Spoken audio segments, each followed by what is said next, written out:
Come gather round, people, wherever you roam, and admit that the waters around you have grown, and accept it that soon you'll be drenched to the bone. If your time to you is worth saving, then you better start swimming, or you'll sink like a stone, for the times they are a-changing. Welcome, ladies and gentlemen, to the Watchmen for Nixon podcast. I'm your host, Garret. With me, as always, is Joe. Hey, everybody. And Joe, tonight, special night. This is episode 1 of season 1 of the Watchmen television series. It is. This is what we're here for. It is absolutely what we're here for. I'm very excited. Yes. So, of course, watched this last night, like everybody else seemed to do. My reaction seemed to be the same as everybody else on Twitter. Everybody was extremely excited for this. Everybody thought it was awesome. My wife even watched this with me. Oh, nice. And I did not think she would like this show. She said she wanted to give it a shot. She did not like this show, and she won't be back for episode 2. But I did tell her that because she did watch the first episode, she does have to listen to the first episode of this particular podcast. That seems fair. That's what I thought. Yeah, absolutely. I can't wait for her harsh criticism. But let's just jump right in, Joe. So yeah, I agree, man. This episode, there's a lot going on in this episode. There is a lot to dig into. I want to cover, and I'll break this down predominantly. Let's start with the huge conflict, the major conflict of this episode, which is the police force and Regina King's character versus the 7th Kalvary. Correct. And that's predominantly the majority part of this episode. We'll get to Don Johnson, and his issues. And then the Lord of the Manor, who everybody is speculating is Ozymandias, but we don't know yet. Yep, they didn't officially confirm it. We can cover him at the end, so I want to separate him. So we're not forgetting about him. I just want to come back to him. So before we start, though, Joe, I just want to know what your initial reactions are. I agree with you, man. I was completely blown away by this. A couple words that just sprang to mind. There were some shocking moments in this, and some very challenging and complex moments in this as well. I think what the original Watchmen comic and the movie, we both like the movie. I know that not everybody agrees with us in that sense, but I think something that it still achieves, the movie interpretation of the comic, as well as, of course, the comic itself, is that shade of gray. And obviously we have some clear villains in this first episode, which we'll get to that with the 7th Cavalry. But in terms of everyone else's interactions and how certain characters handle certain situations, it calls back perfectly to the themes of the original Watchmen, of course. So I was absolutely blown away by this episode. This is a perfect introductory episode to get people hooked into the series and super eager to learn more, to explore what's happened in the fallout of the original Watchmen and how consequences have led us to this moment. You brought up this point about hooked you, and I'll tell you, it didn't just hook me, it hooked everybody. So and I'll get to my initial reaction here in a second, but what a way to start this series out. The Tulsa race riot. Yeah. And I'll just tell you, my reaction, my wife's reaction, obviously it's such a horrific event in U.S. history. And it is interesting because it's not a history event that's taught a lot in schools. It's not. You and I are both history majors. Now, we both studied different specific areas of history, so I would not have been up in the 1920s. I was 1840s, 1850s, like local politics in the state of Iowa. That's right. So very minute, right? And I know that you were part of like naval piracy. Is that correct? Yes, correct. Okay. I kind of focused on study for that. So I was more like 17th, 18th century. So definitely did not focus on this era, especially not of American history as well. Absolutely. So. And it's interesting because you're right. I mean, it's an event that we really don't talk about. And as somebody who, we've both studied American history, we had to take many surveys, graduate level classes. They just don't cover it. So I even, myself, embarrassed, had to go look this up. I had to look into quite a bit of it. Yeah. And I wasn't the only one. Twitter completely was talking about this particular event of this show. And what a way to, like I said, to launch the show off. Now, when the show starts, this little boy is watching a television show. It is a movie. Yeah. It's like almost like a silent film. Silent movie, about Bass Reeves. And we can talk about him in a second. Why his mother presumably is playing the piano. And this conflict is going on outside, right? And it's basically a wholesale slaughter of the black community. Okay, and I'm not going to go into the historical account of what happens. It's a very brutal account. Yeah. If you want to read about it, there's plenty of topics that are actually written on the subject, books.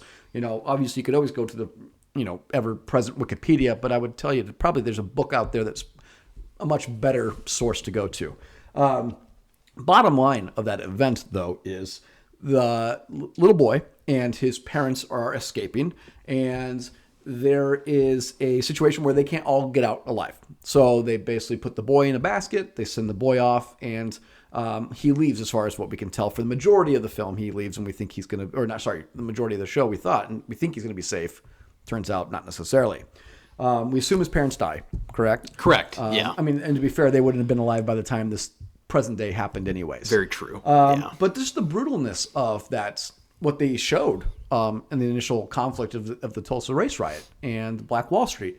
And I'll tell you, it really shows you this linchpin that he has talked about, Lindelof being him, pronouns, that he's going to use this as a backdrop for race relations, and that will be the center of the show. And man, like I said, he just leans in right into it from the get-go. He absolutely does. And the little boy, I assumed he was going to be Louis Gossett Jr., who is the guy in the wheelchair. We know that just because he's got the mole on his cheek, and obviously it turns out he is, which makes sense, which we can talk about him in a little bit and how he's 105 years old in the present day. But one question I want to ask you is, that's kind of an unanswered question. The little boy has a little girl. Correct. We don't know what happens to her, correct? We do not. Do you think she survives? I mean, she would obviously have to be pretty old by now. Do you think they'll go back more into her, or do you think she's just kind of a loose end that already we're not tying up? No, that opening scene is going to be very important for multiple reasons, I would assume. The fact that he saves her as a baby, and we don't know anything beyond that at this point, but there's no way they're just going to leave it at that. I have a very strong feeling that she's going to be very integral to the plot in some unexplored way. We have no idea what that may be, but I'm excited to see where they take that. And I think too, the show sets up a precedent with these types of flashbacks being very important. So I know after that introduction, those first scenes, we don't really do flashbacks per se. But by the end of this episode, obviously we'll get into more detail here in a little bit, but there's gotta be flashbacks. It's begging to be told through some flashbacks, for certain characters' backstories to be told through flashbacks. So I have to imagine that's a big part of it. And as a guy that came from Lost and Leftovers, it's bound to have flashbacks in there. Yeah. My question to you then is, do you feel that we will revisit the Tulsa race riot again? I don't know if we're going to revisit that unless there is a further development that directly ties to the plot from there. Obviously, as we discussed, it's a major focal point to open with for this show. It sets the tone right away. It just grabs you. Yes, it does. But in terms of revisiting that, unless, once again, through a flashback, it's to explore what happened to other characters, I don't necessarily think we'll revisit that exact moment, but certainly we will see what happens as the consequences from that. And I think we might get flashbacks that take place, obviously, after those events and how certain characters are developed from there. Okay. Let's talk some Bass Reeves here. So he makes a slight appearance here in the movie that the little boy is watching in the theater. Right. If you're unaware of who Bass Reeves is, he's kind of the original U.S. Marshal. Kind of Lone Ranger. It seemed like inspiration possibly for the Lone Ranger. Yes, yeah. I think it's 3,000 arrests, like 14 confirmed kills I think we were reading about. Kind of interesting. I did read something today that HBO had tinkered with the idea of doing a miniseries on him as a character. Oh, interesting. But it was really fascinating the way they set that up, as the white cowboy riding and the black guy coming in all dressed in black, can't really tell much of who he is. Almost looks like the villain in typical, white hat versus black hat type theater. It turns out that, completely flips it on its head. It also sticks with the black and white issue that we have in this film, obviously, of race relations. Very light and dark. So I just thought that was kind of a great way to to kind of bring that forward.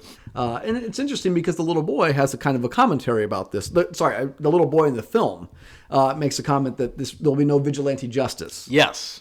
Correct. There'll be no vigilante justice. We're paraphrasing, but trust in the law. Right. And then talk about a cut to the reality and the horrors of that moment in Tulsa. And you just are coming off of the words of trust in the law, and then that's happening. Right. So and there's either an absence of law, or we're probably assuming the law was involved. And yes. The law was involved on the side of the white community attacking and killing the black community. Right. Okay. What also was, again, just really hooks you is after that event, we kind of go right to the beginning of a traffic stop. Yeah. And this to me was the best part of the show. This was my favorite part of the show, was this traffic stop. I think that this shows you that in 2019, these racial issues are still there and they're still very prevalent. So when the cop pulls over this truck, all we know is the guy is, we assume a skinhead. He is bald. We assume he's probably, by just the previews, we know what's coming. He's probably a member of the 7th Kalvary. We are not sure yet. We can assume that. When the cop comes to his window, though, you can't, the way they film this, it allows you to see certain things and not to see certain things till they want to reveal it, right? So you don't reveal the cop has a mask until, wants to show you that. So it doesn't show the cop coming. If it does it, the way they film angles with the light reflecting, it kind of blocks out the camera, blocks out your viewpoint. So it's very fascinating how he's choosing to shoot these angles. Yeah, absolutely. What's your thought on this interaction? Yeah, so obviously, just as you mentioned, this is something that is very prominent right now. It is a problem in our actual day-to-day realities for how these traffic stops can go from routine into something that ends up being horrifying. So to kind of take that situation and turn it into what it did, I know you wanted me to maybe not address it up front, but a couple different competing ideologies. Jump into it. I can come back to it. Sure. Jump into it. So you have a couple different things here where the uncertainty of the officer for what's happening in the vehicle and what the person in the vehicle might have in their vehicle, which is obviously cause for concern.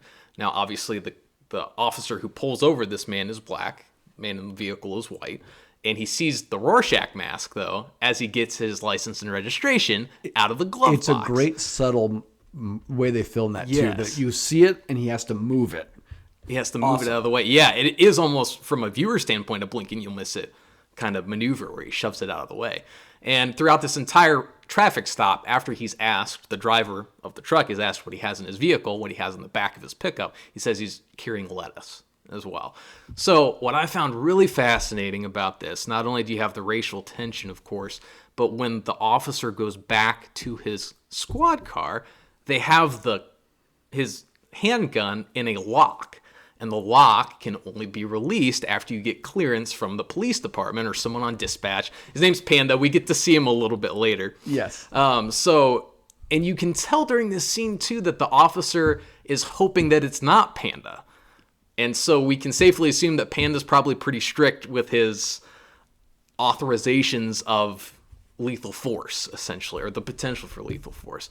So I found the whole dynamic very fascinating and very nerve-wracking as well. Great tension. Great tension that this entire show builds at multiple points throughout that just has you leaning toward the screen like, oh my God, what is going to happen here? So I mentioned it's complex. Like there's a lot of complex themes going on here.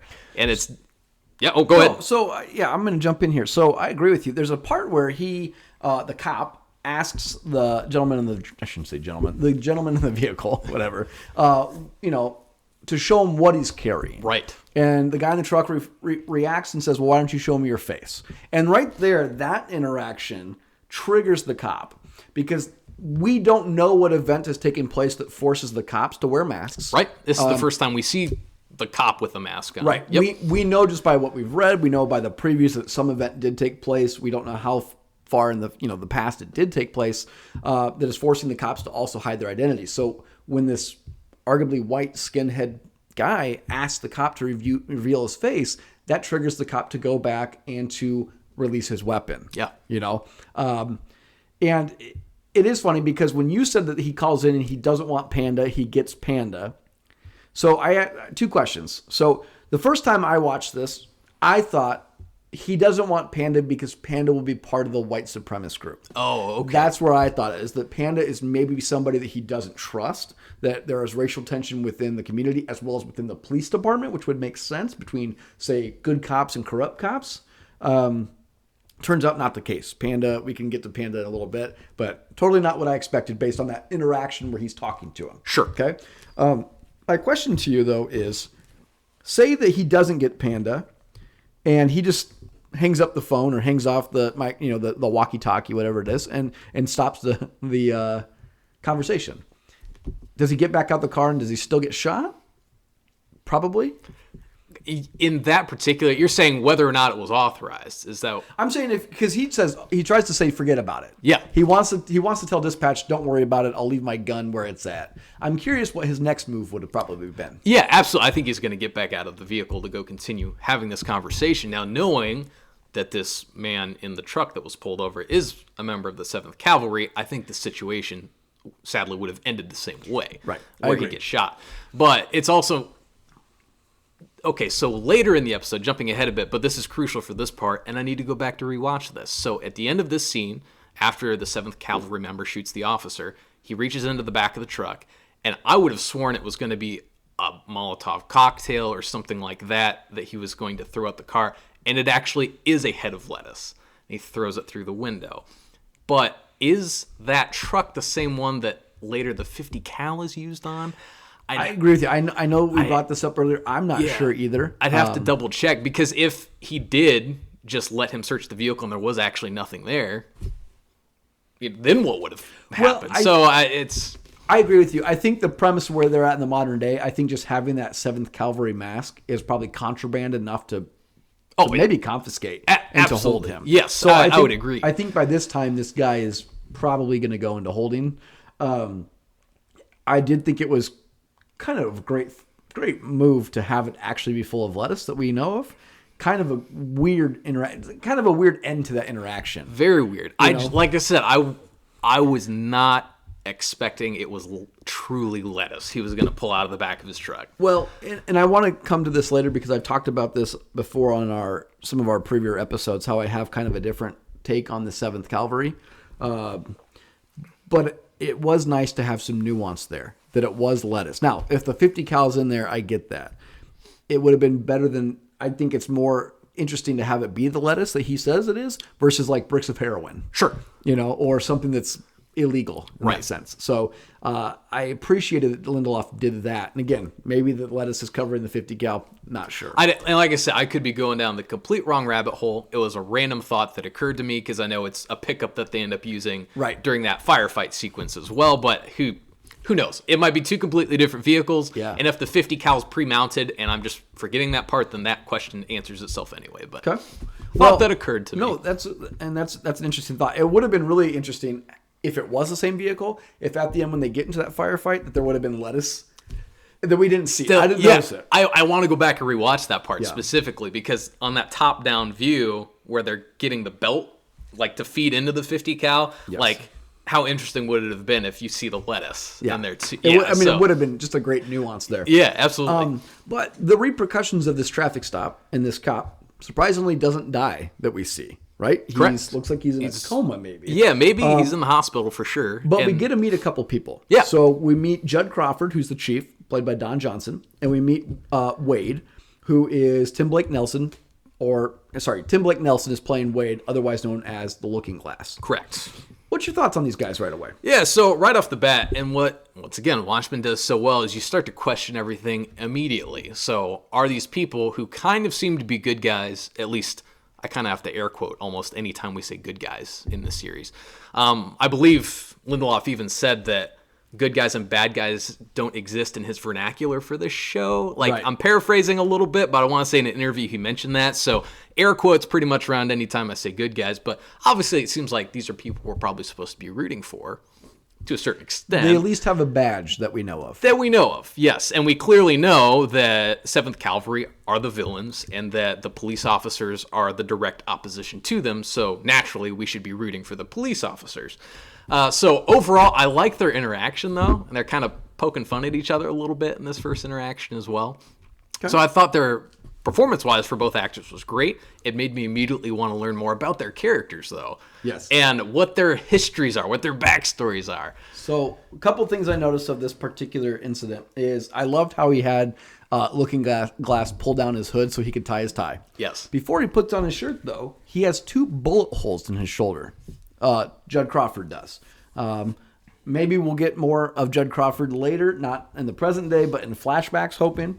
But I think that there's something to be said that maybe he was also a victim of that particular night where the cops got attacked. Very true. I want to talk about the. I mean, I'll hold off on that part. Okay. I don't want to talk about that just yet. So I want to talk about later. So you pin this and remind me to come back to this. I want to give my take about the 7th Kalvary in a little bit, but I want to talk about also the gun being locked. Sure. Okay? Yeah. So after this, we kind of get an incident where we finally meet Regina King as Detective Angela Barr, or Sister Knight, and we meet her when she's in her child's school. Yeah. And she's doing an interesting thing with eggs, and specifically the yolks. Yep. And there's a couple little Easter eggs in there. A, the smiley face. Correct. But B, also there's a little bit of a red dot, a little bit of blood in one of the yolks, as a way to kind of give an homage to the button. Nice. Of the comedian. I saw the smiley face. I was like, okay, Yes. that part's pretty obvious, Yes. but I missed, I guess, the little hint of Yes. blood or red there. But I really Okay. like this because this her being in this school class, or sorry, this class, I think reveals quite a bit of stuff. Absolutely. So there are a couple of Easter eggs in here. One, there's a poster on the back wall that has anatomy of a squid. So I found that fascinating. And then there's also a poster that will be in a shot behind her shoulder of the presidents, and it has Nixon and it has Robert Redford on there. So I thought those were kind of interesting things. But this other kind of situation that takes place is she's talking about how she was a cop and not currently a cop. Born And- in the state of Vietnam. Correct. Which I thought was really cool. Yes. Yeah. Well, A I good believe reference. her shop is called what? Milk in Hanoi?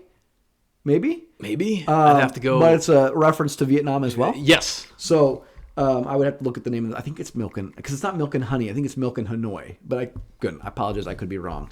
But she has this interaction where she's talking about being a cop, and she talks about how she was shot, and she talks about how it wasn't safe for her to do this anymore.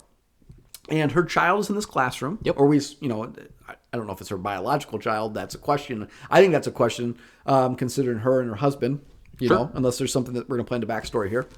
Her children don't look like they're biologically theirs. So maybe they're adopted. Maybe there's previous relationships we'll get into. But one of the children, that's a classmate of her son, raises his hand and brings up this idea that we have not figured out what this is yet. But redfurations, is what he calls it. Redfurations. What is your viewpoint on what redfurations are going to be? Yeah. I mean, I don't know if this is so. Reparations obviously is the closest associated word to that. So I would imagine that it has to do with reparations to a certain extent. Whatever it is, though, it very clearly pisses her off as he says this, as this kid. It's this kid who brings this up in the class. And then her son also is infuriated by this and ends up tackling him out of his chair. Yes. So this is something, there's so many good little hints and clues of what's to come here in this show, which is so great. But we're obviously going to get more information. But right now, that's the closest thing I can guess, is that it's reparations of some kind. In what capacity, I don't quite know yet. What's your take on that? Well, I agree. So this kid, if I had to take a guess from the way they have framed this kid's parents could potentially be 7th Kalvary members. Yes, they definitely are setting that up. I don't think that's a hidden thing.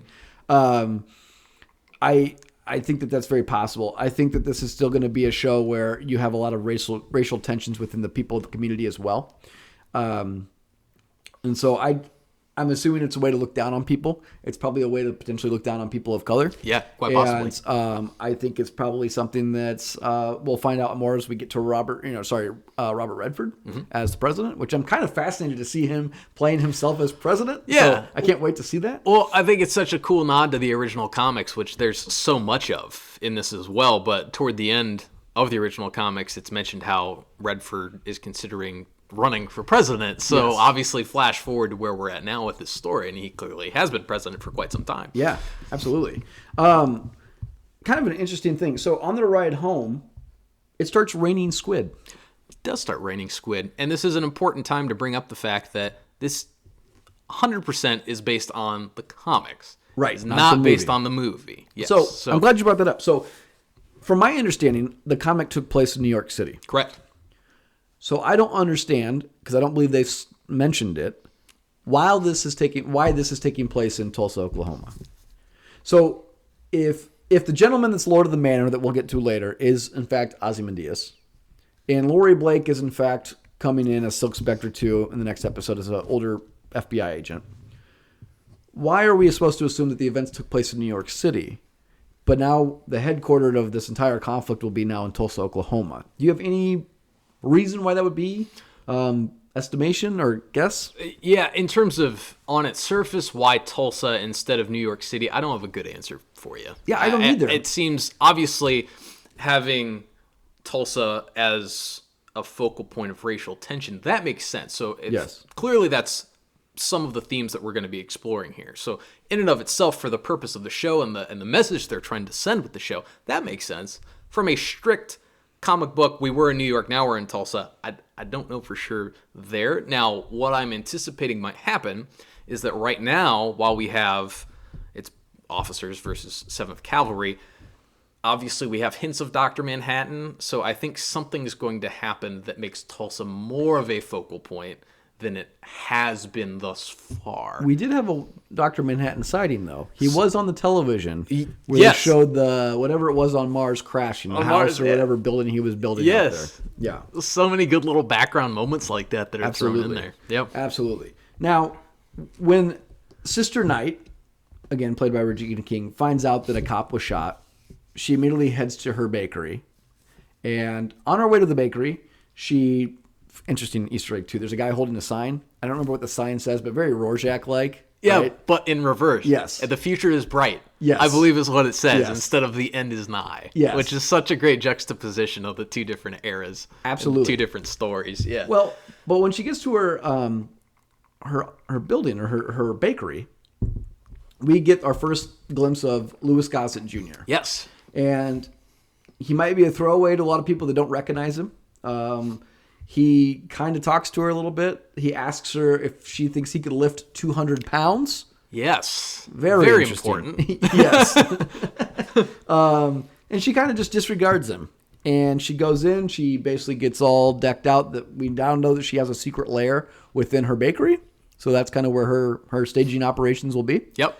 And she takes off and immediately heads to Nixonville, which is probably a predominantly white supremacist trailer park. Yes. And she does not stop and collect, stop and go around go. She doesn't collect $200. She breaks down this dude's door and drags him into the police force. And when we get him into the police force, when she gets him into the station, she has a conversation with Judd Crawford. And you kind of understand where everybody's coming from as far as, she probably not so much an active police member anymore. Like it seems to be that you have the active police force, and then you definitely have the vigilantes. Yes. Okay, and we can come to the vigilantes in a second because I want to talk about some of the people we met. Perfect. I would love to talk about that as well. But we do get that she takes him and finally pulls him out of her trunk, and she puts him in this holding container. Yeah. With looking glass. Right. Go and give me your thoughts on this. This interaction. was one of my favorite parts of the entire opening episode here. I really like the callback to Rorschach in this particular sequence, because when Looking Glass pulls down his silver hood, because of the screens that are set up 360 degrees around him when he's interrogating this, we assume 7th Cavalry member, it's doing basically Rorschach tests across his face. And the 7th Cavalry member is staring into it. And what he's trying to do is establish a baseline to see if he's lying for his affiliations and what he knows and the information. And of course, the 7th Cavalry member's lying about what he knows. Right. Which Looking Glass is very easily able to ascertain. I also want to use this moment to talk about how phenomenal the soundtrack is in this show. That is something else that captured me right away. Kind of that techno synth I would almost describe it as cyberpunk, even though Watchmen is more a neo-noir, I would say, in terms of its setting and aesthetic. Definitely disappointed we didn't get any Bob Dylan. But, we did not get Bob Dylan. Hey, who knows? They might still have. We got Oklahoma, like various songs from Oklahoma in there, so who knows? But, what I thought was really cool about that, like I said, brief aside, but Atticus Ross and Trent Reznor wrote the script, or not wrote the script, but wrote the score. And they've actually, I think, won awards for their collaborations in the past as well. For anyone who kind of maybe recognizes the name but can't quite place it, they're from Nine Inch Nails. Got it. So hence the heavy synths and that kind of sound that they have. But anyway, like I said, regardless of the tank scene itself, I just wanted to call out the phenomenal score thus far in the series too. So after this or what happens, I don't remember if it's directly before she pulls the guy out of the trunk or it's directly after that she pulls the guy out of the trunk. But we have this interaction where all of the cops that we think are the police force, as well as the vigilantes, are sprinkled in throughout. Yep. They're kind of in this, I don't want to call it a conference room, but essentially some form of a viewing theater, almost like a parliament. Atrium. It looks like parliament, the way they have does. two sides of these benches looking at each other. Absolutely. And they're playing the video of the 7th Kalvary, and it's a combination, I believe, of quotes from Rorschach's journal, Correct. with some alt-right jargon in there. But what's interesting is we get this tick-tock, tick-tock, tick-tock, and basically just a dire threat to the cops. Right. They're going to reignite this war. And what I love is that sprinkled in throughout here, we have these different vigilantes. So let's talk about some of these vigilantes at this point. So Absolutely. We have the Red Scare. Yes. We have, who I'm assuming is Pirate Jenny, who I think was the one flying Night Owl with Judd Crawford. She was, the Archimedes. We have Panda. Mm-hmm. Panda. We obviously have Looking Glass. We have Sister Night. Yep. What do you think of these guys? This was a fantastic scene.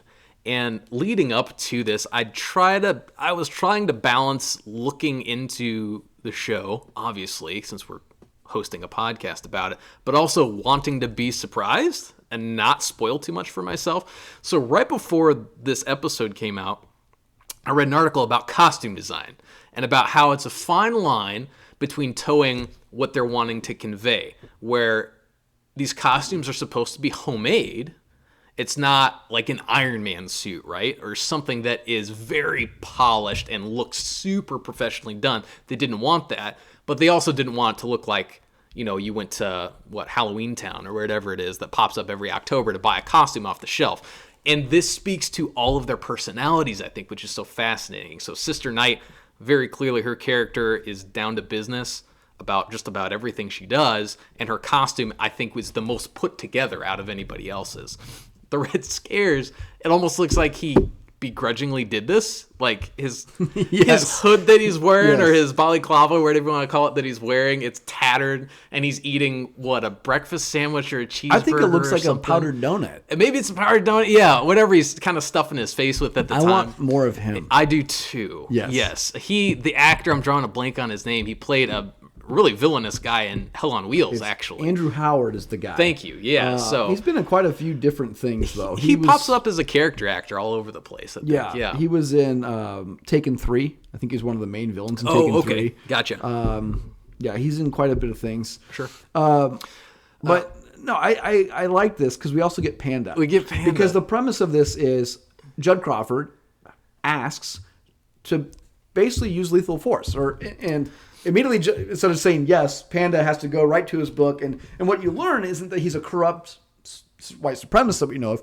He's just a completely by-the-book guy. Absolutely. Now, with the most ridiculous panda helmet costume that I've ever seen. Yeah. Now, Wikipedia has him listed as a vigilante. Okay. He did not look like a vigilante to me. He did not, but I think this show's going to subvert our expectations in so many ways. Yeah, he could very well come in and be like the biggest BA of the group. And Absolutely. We just don't know what to expect yet. But I really like this idea that they have to basically fight and argue and bellow that they want to be able to protect themselves as cops, which is kind of an interesting take. Yeah. But they're able to do so, and they immediately start going on the hunt. But like you said, I really liked Red Scare. I think that he's a fascinating guy. I'd like more of him. He's also super important because of what happens from the fallout of the comics and from the movie. The fact that this giant squid monster that was unleashed upon New York City was done by Ozymandias to prevent a nuclear war. Yes. So Red Scare, he appears to be, more than likely, from Russia or from the Soviet Union. Yeah. So clearly there's some kind of agreement there, I would have to imagine, and we haven't even touched on that yet. So I think that's just an indicator of more to come about those relations as well, and about how this Cold War has developed into something that maybe has a mutually beneficial arrangement between vigilantes on both sides. Who knows? Yeah. But I think he'll be an important character, I'm assuming, to explore that side of things. We're gonna fast forward here a little bit. So let's get to the point where they locate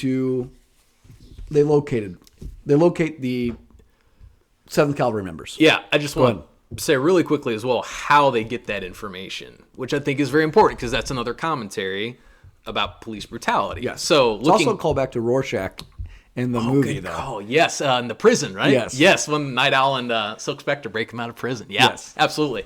But so Looking Glass, after that tank sequence where he ascertains that, yes, this 7th Cavalry member knows the location, even though he's lying about it, and without much further ado, Regina King, or I should say Angela, is leading this 7th Cavalry member down the hallway and then suddenly throws him in the side room, presumably beats him. Not presumably, there's blood trailing out of the room, so very clearly beats him to get this information. Have you noticed, though, that she has rosary beads? I have. And that she kind of looks like a nun. Looks like a nun. Right. Yeah. That was the commentary I saw. And so I was like, oh, that's fascinating. I didn't notice that at first. Yeah, I didn't. Agreed. In the original trailers, I had completely missed the rosary, and it wasn't until the most recent trailer and looking at her costume design, I'm like, oh, she has a rosary that she's putting on her belt. Yeah, so anyway, I just wanted to call that out because I think that's a very important moment that's also questioning, yes, obviously the 7th Cavalry are horrible people. They're villains.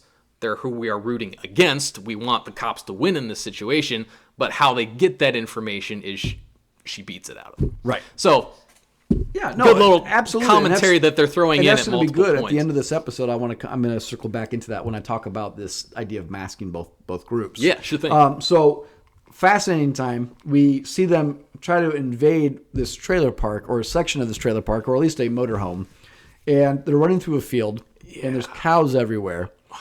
And next thing we know, it gets alerted. They light up this 50 cal and they just start shooting, and they just start blowing cops away. They start blowing cows away, and I mean, it gets pretty bloody. It does. I mean, they start really just taking chunks of cows out. Kind of reminded me, it's a scene in, I think it's Saving Private Ryan, when they're trying to engage this specific sentry location, and they're trying to determine where they're going to run up and down the sides, but they end up running across the field. And the cows are already dead on this scene in Saving Private Ryan, but they're just taking cover behind the carcasses. And as the bullets are just hitting the cows, you can just hear it. And it's just like reminding me of that to some degree. Now, not shooting a 50 cal at them because these cows are being destroyed by this 50 cal. Right. But fascinating because we didn't know if there was lettuce. Okay. But the once they find out the cops are coming, the 7th Cavalry all take cyanide pills. Correct. So I think that is an interesting move that they make. Mm-hmm. And they do have a plane. The plane gets shot out of the sky by a Night Owl airplane pirated by Judd Crawford and Pirate Jenny. Very briefly before it crashes. Yeah. That also subverted my expectations. Yeah. Like they push it past its limits and they end up crashing too. I'm wondering if that's the last time we're going to see it. I wonder if that's just simply a callback, because here's the thing. This particular show does not seem to be dealing with technology. This is a time period that are no cell phones. Correct. So there's just pagers. There's no internet. There's no internet. Yep. So I'm wondering if having that as a callback for the airplane, for the Night Owl airplane, is one thing, but then we're not going to see it anymore. Quite possibly. And I'd be okay with that. I'd be okay with that too. I think it did what it needed to do. It was a good little callback to the original, but obviously we are focusing on a lot of new characters here, so that's fine if they don't readdress that. Yeah, agreed. There is a fascinating thing. I'm trying to think of what it was. I think on the wall in one of the guys' motorhomes, there's a dollar bill. Yeah, is it dollar bill? I believe that is the name. Okay, I think it is dollar bill, and has a black criminal in his midst, and it basically is a callback to a racial cartoon or a racial depiction of that situation. Just another callback. Go ahead. I was just going to say a couple things worth noting because they become very important by the end of the episode. And something that will lead to a plot point later on is they are, of course, disassembling watches. They're collecting the batteries. In a later scene, so maybe I'm jumping ahead, Garrett. No, I'm go sorry, ahead. but in a later scene, it's not even just hinted. They basically come out and say the fact that they were hazardous, that these batteries that they were harvesting, if you will, at this house can't be purchased anymore because they are hazardous to people's health, and it could potentially being used to create, we don't know, a bomb of some kind or They call it a cancer bomb. cancer bomb, which is a callback to the Manhattan idea of giving people cancer, Dr. Manhattan from the movies or the comic books, right? Right. So that Very is, true. a lot of callbacks. Yeah, a lot of callbacks, and then the use of light. This seems to be probably a recurring theme. It happens multiple times when they're approaching. Now, Yes. obviously, on its surface, yes, floodlights are used to illuminate an area so Yes. you can see what you're shooting at. I get that. But it happens multiple times. Happens multiple times by different people, and we don't always know, especially by the end of the episode, we can't guarantee who's using these various floodlights. at all Off the top of my times. head, So- I can think of 4 particular instances of this light. So when the cop pulls over the truck in the very beginning, Yep. the way they shoot the angle, the 50 cal, Correct. the tires being popped on Judd Crawford's truck, Yep. and then Louis Gossett Jr. revealing Judd Crawford's body. Agreed. Those are the 4 I counted as well. Spoiler alert. Which we'll get to in a little bit. So let's kind of fast forward to that. So Okay, yeah. after they survive, they end up going back to Judd Crawford's house, I believe, and they're having dinner there. Everybody's kind of around the table. They're singing. You brought up an interesting thing. Go ahead and with your theory on that, the children singing. Well, yeah. I just thought it was a great.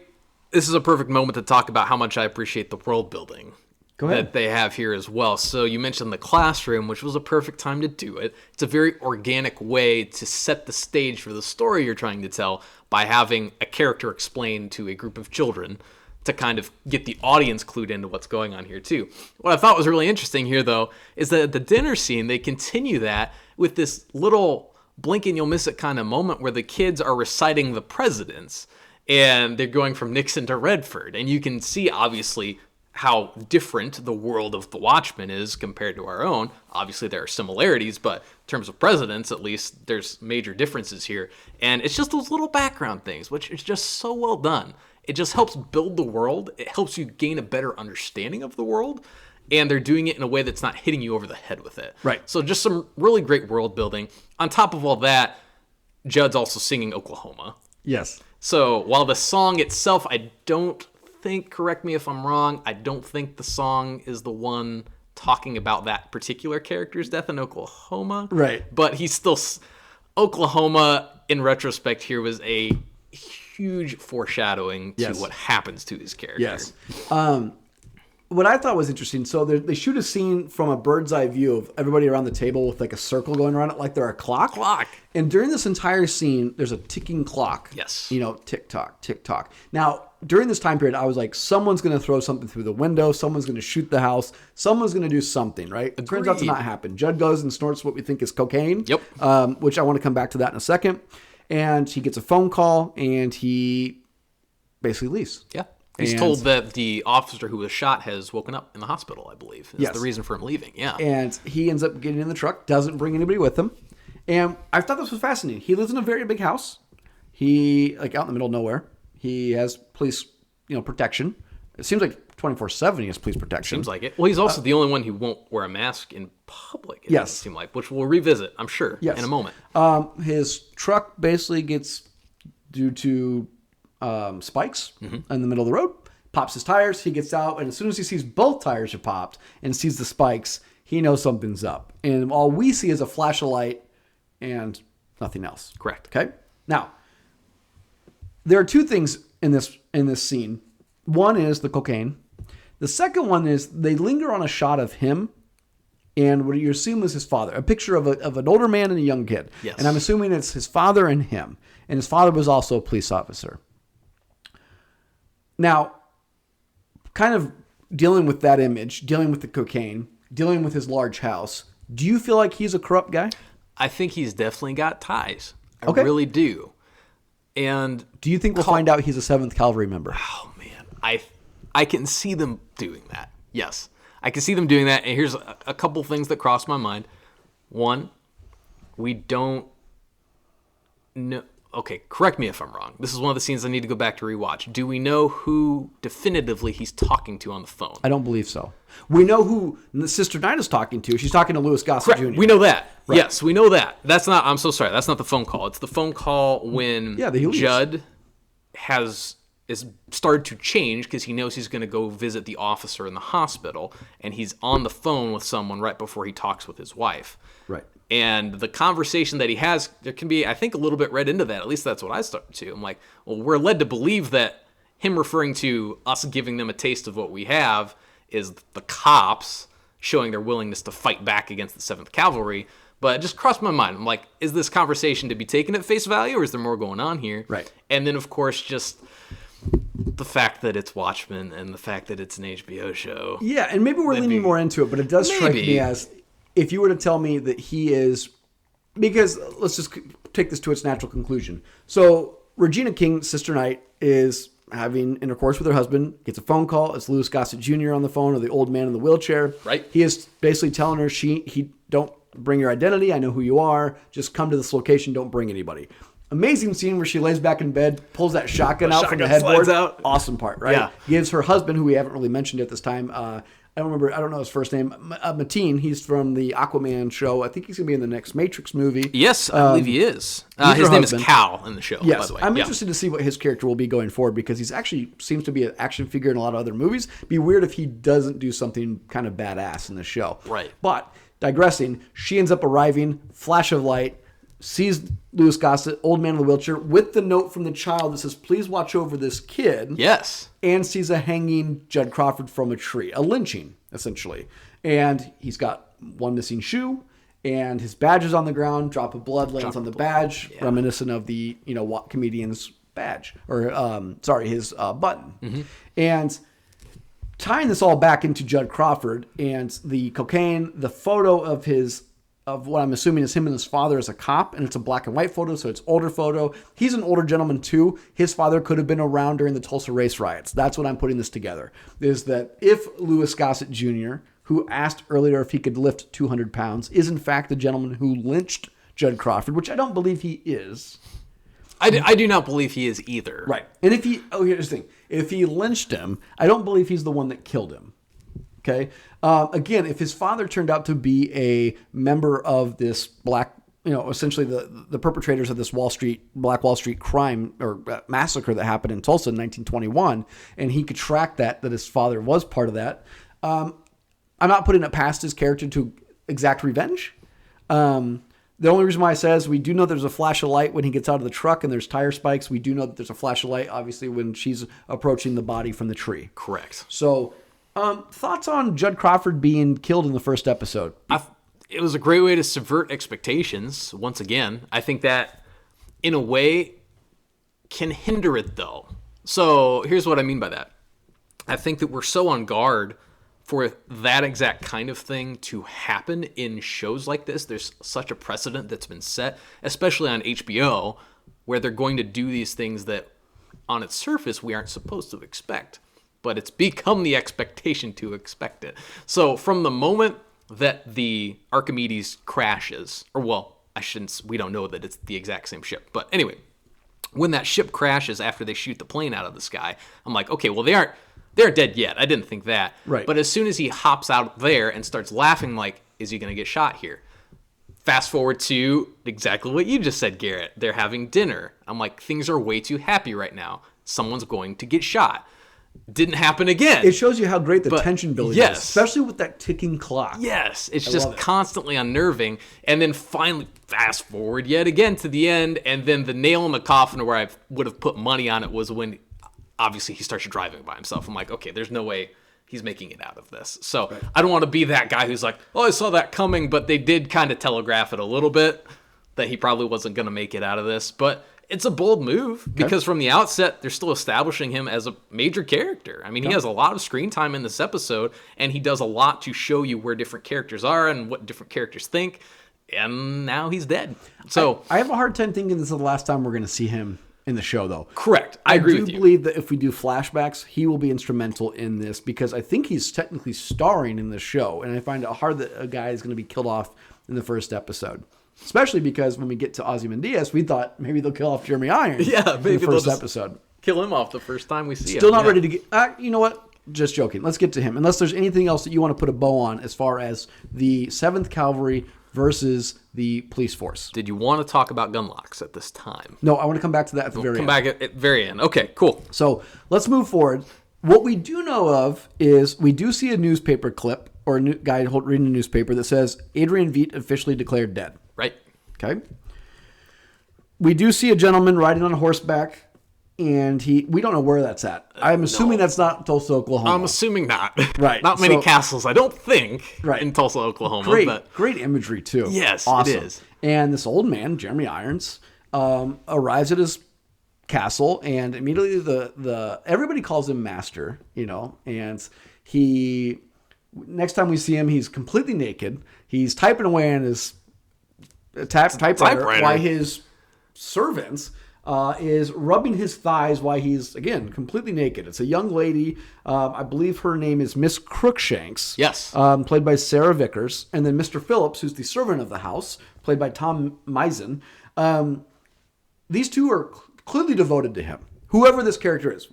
The speculation is this is Ozymandias, this is Adrian Veidt. We're not sure. We can't say 100%. Correct. He dresses just like him. He clearly has the intelligence to be building something what we know of in the future forward episodes we see a glimpse of. So again, in all sense and purposes, I can't imagine somebody else is going to come around and be Ozymandias. Right. The wealth and the opulence is there too. Like everything that made Ozymandias is there. Yes. Like it's got to be him. What's your thoughts on this guy? This was the most bizarre scene I've probably seen in quite some time in terms of his introduction. So obviously we have just the kind of awkwardness of them rubbing the salve on his thighs because he's been out riding the horse so long, and Yes. and he's chafed essentially as a result of this. But help me out here, Garrett. The horseshoe with the cake I'm am not I really sure. forgetting a callback And it could be of some kind? It very well could be. I blanked on that as well. Okay, So I would. apologies if you're out there and you know what that's referenced to. Let us know. Yeah, let us know. Otherwise, maybe we're all supposed to be equally as kind of weirded out by this fact that he's handing, who we think's Ozymandias, a horseshoe to cut this cake. But this leads into a very interesting part. So, in terms of the introduction of this character, we get some kind of bizarre interactions between him and his servants, essentially. But then we bring up the fact that he's writing a play. And the play is going to star these two particular servants. And the play is called, if memory serves me correctly, The Watchmaker's Son, right? Yes. Yes. So this seems like a clear reference to Dr. Manhattan. Yes. And the fact that Dr. Manhattan was the son of a watchmaker. And I can't help sensing that something incredibly tragic will befall these two servants as a result. Yeah, I'm definitely. I'm not joking. I thought they were going to be killed right there. I thought that could be a possibility because when he stood up from the chair and turned around and he's like ready to make that little announcement, I was very uncomfortable Yes. at what he might do because there's the precedent set that he will off people that he thinks need to be eliminated to tie up his own loose ends. Okay. So, granted, with the limited interaction we had from those characters, we're not led to believe they know some necessarily super dark secret, although they seem to be pretty familiar with who They're this gentleman extremely is. devoted to him. Very, to the point of fanaticism almost. It Yes, seems like I they felt worship him almost. Specifically, Vickers and her rubbing his thighs the way she did. The guy offering to dress him. Mm-hmm. I'm very fascinated to see him going forward in this show because Jeremy Irons is great. Yeah. So, like I said, assuming he is Ozymandias, really excited to see what he has in store. Typing on the typewriter, do you feel like he's writing a play or do you feel like he's writing a letter? Also, great callback that it's a typewriter, not a computer. Also that. I thought that was really cool. The fact that, of course, he's using a typewriter and not a computer, right? It just fits his character so well. Do you think he's pulling strings on the 7th Cavalry? Yeah, I absolutely think he's involved in some capacity. Okay. And it begs the question, does he see a bigger picture? Is there something horrendous he's going to set in motion because he thinks it is the right thing to do to avoid something that could be even worse? Because we know that's exactly what his character does. Right. So I absolutely think he's involved. Okay. Don't know how quite yet, but... Okay. Any other question about him? Any other comments about him? No, I could go on just Talking once again about about how just bizarre and strange the whole thing was. But Yeah. nothing necessarily jumping out. How about you, though? No, I don't. I'm just excited to see where he goes. I know that the preview for the coming week shows him like building like a trebuchet, so I'm very fascinated with that. Also, some form of chamber, like whether it's like almost like a time machine, maybe. Who knows? I have no idea. Oh, a time machine. I don't know. That's what I was thinking. I got out of it that he's building a time machine. Yeah. But I could be wrong. Okay, that would be perfect. We're talking about themes of watches, of time, of flashbacks. Yes. Yeah. That'd be a bold move if they go straight time travel instead of just flashback. That would be very lost of them, which would be great. It sure would, yeah. Okay, so let's put that to bed. I want to talk about a couple things. So I'm going to go off on a little tangent. I'm going to just start talking. You just listen, and then you comment when I need you to. Okay. And then I want to ask you a couple things after this. Sure. So my hot take on the 7th Cavalry is this. They are a paramilitary white supremacist group, correct? What I'm wanting out of this show is I do want some nuance to them. I know that they're the bad guys, as we see them. Absolutely. They're racist, they're bigots, they're clearly planning some form of a terrorist attack. Not denying that.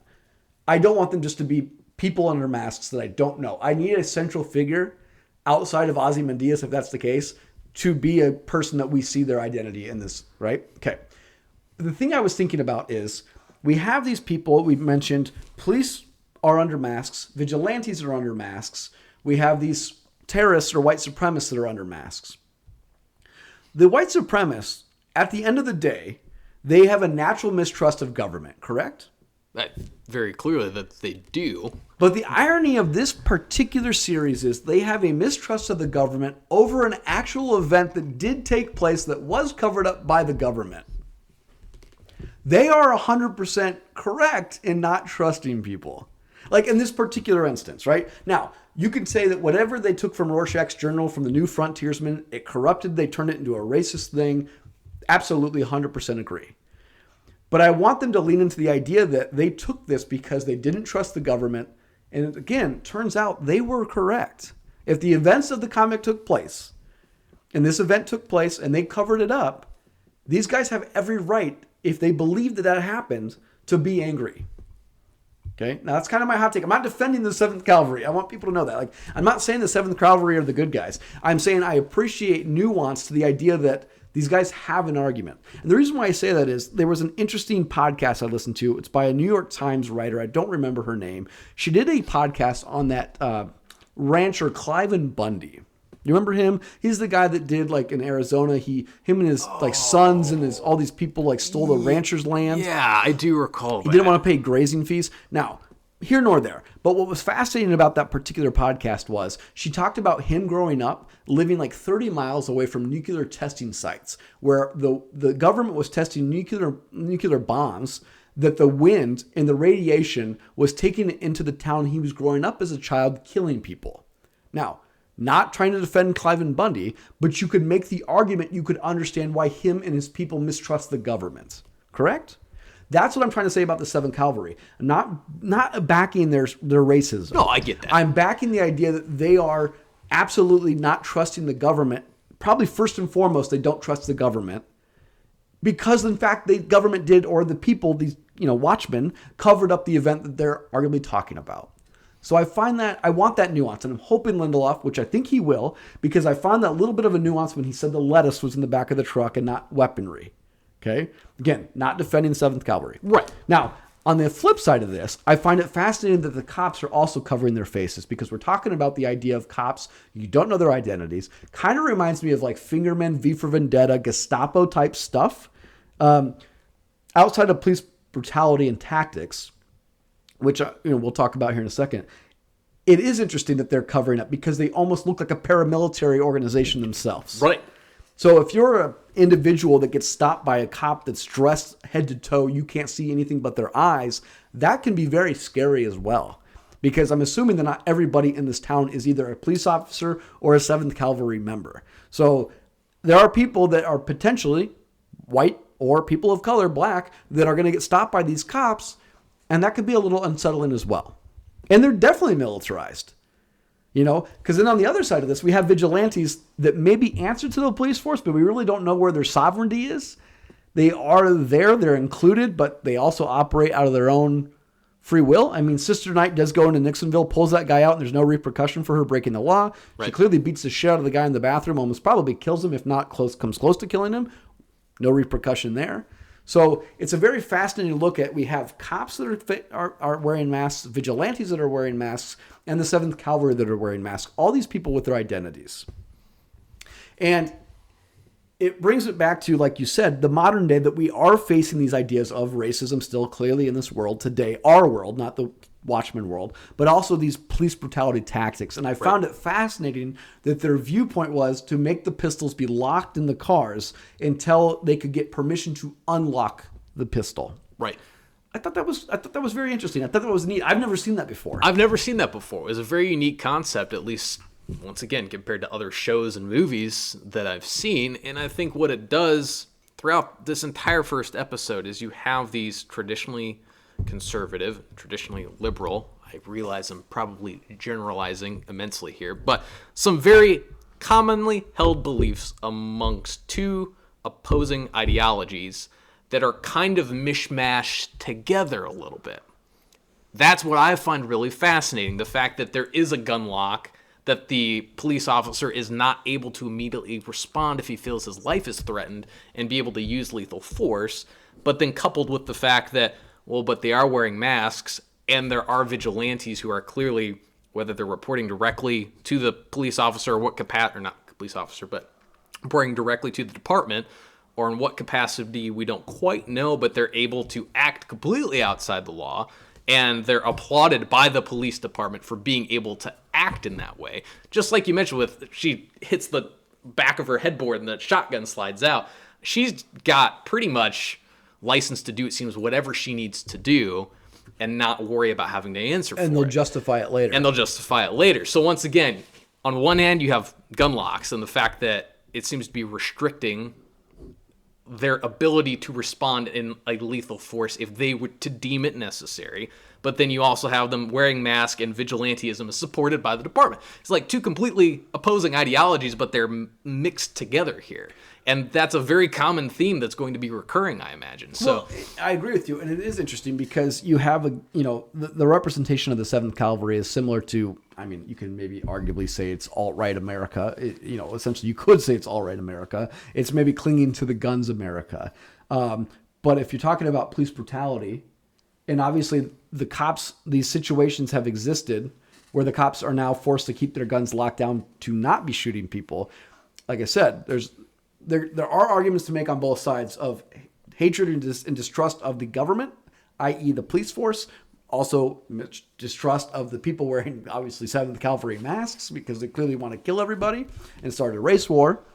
But the other thing is, too, with these vigilantes, I don't know what to expect out of them. I don't know if... Let me just ask you this. Sure. Are there any heroes in this show so far? Not yet. I think, do you see Sister Knight as a hero? I think we are going to probably view her as a hero, yes. And I would view her as the closest to a hero that we've seen thus far. But I'm really hesitant this early on to truly out-declare someone as like, oh, they're the clear hero here. Because I don't think that's what Watchmen is all about. I think based on her actions, now, once again, we've talked about the themes of police brutality, so I guess those moments aside, which you can't sweep them under the rug, though, when we're talking about her character. Right. But those moments aside, obviously, it seems like she's in the right about what she's trying to do. But there are clearly some darker elements, and she's willing to go across the line, probably, to achieve her goals. Okay. So, once again, if you're making me choose a hero out of the group thus far, certainly Sister Knight, but... See, I'm going with Panda. You're going... Okay. I'm going with Panda. I think so far Panda's the hero. He's by the book. He is by the book. Well, I think that's also... So we get that sequence in the beginning where he is kind of reluctant to unlock the officer's firearm. But then clearly once they have this little conference, whatever you want to call it, we see how easy it is, though, for them to kind of overturn this. They go through no real voting process. Right. Judd gets two people's opinions. Do you feel unsafe? Do you feel unsafe? Yes. The motion is carried, right? The motion is carried. Yeah, so that's a good commentary there in and of itself, too. For even though you have these procedures in place, and you clearly have one of the people enforcing these procedures who says, no, we need to abide by these procedures, we see how quickly it still is for those procedures to be overturned in favor of what Judd and probably the majority of the police force think needs to be done. Right. So there's so many good commentaries throughout here. And there aren't, in a lot of cases, easy answers for them, I don't think. Absolutely.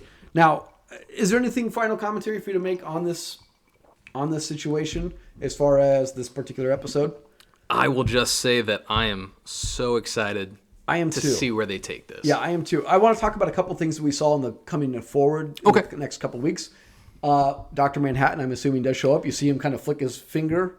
We also will end up meeting somebody named Senator Joe Keene, who we believe is the son of the guy who probably put forward the Keene Act, which outlawed vigilante justice. Correct. It's very possible that this guy will maybe be a 7th Cavalry member as well, because if vigilantes are making a comeback against the 7th Cavalry, they might want to also have political connections.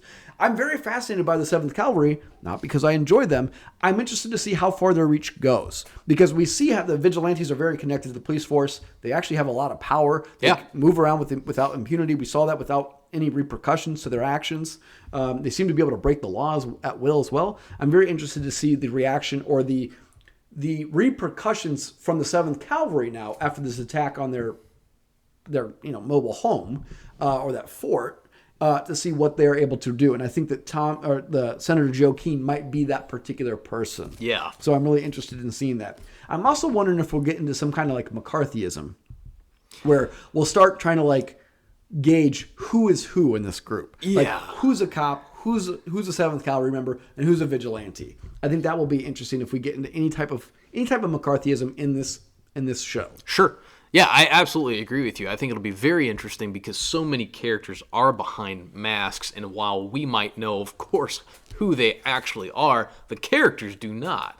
So that's something that they've clearly set a precedent for already. We didn't really talk about it, but Judd interviews, essentially almost kind of interrogates in a way, the wife of the officer who was shot. And he's really trying to drill down to the fact, if he spoke, does anyone else know that he is an officer? I don't think we brought that up. We did not. So that's clearly going to become a potential issue. Who's a leak, right? Who's maybe a spy for either side, someone for the 7th Cavalry or someone for the law enforcement officers. So that distrust across the board, racially, amongst the different groups that exist, I mean, it's a powder keg, clearly.